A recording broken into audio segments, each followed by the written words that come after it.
Hello guys, what is up? It's me, Rachel, and today I'm going to be showing off some really dumb as fuck tips to make your arena super fucking overkill. So, as most of you guys know what the hell, a fucking Terraria arena usually consists of. It's a bunch of platforms in a wide open space that make it easier to fight bosses. But this might be a little bit much, don't you think? Yeah, so tip number one, this was probably actually what a lot of people do actually end up doing, and I do this every single one of my modded playthroughs, it's kind of a tradition with me and my friends, is to make a super massive arena that has no rights to be so massive. For context, this one is 300 blocks tall by roughly 400 blocks wide. It is it has platforms every 60 blocks or 120 feet, and is an absurdly large arena. You will never need one of these in vanilla. But for modded, actually, depending on the boss, maybe you might want this. So yeah. So the next tip, or the next sort of way, is these right over here. You guys know exactly, most of the Terraria veterans, or even a lot of people will know what these are. The little healing boxes that are just kind of strewn around here. Usually people also put little clouds with honey in them. And what people will do is they'll run through the honey every single time they come across one to get a constant healing buff. And this massively increases your life regen.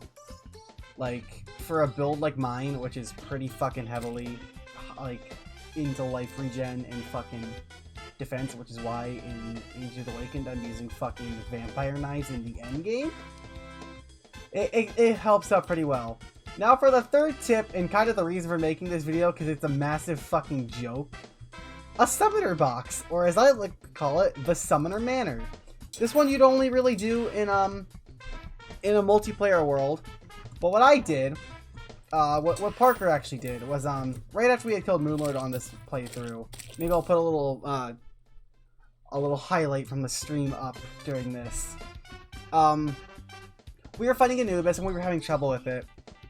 So Parker decided to put himself inside of a box so that he wouldn't get targeted as often, and so that people, so that he wouldn't, get hit by as many attacks, as not all of them go through blocks. I decided to take that concept and expand it to an absurd degree. So this is the main chamber, which is where Parker would actually most likely be in for most of it.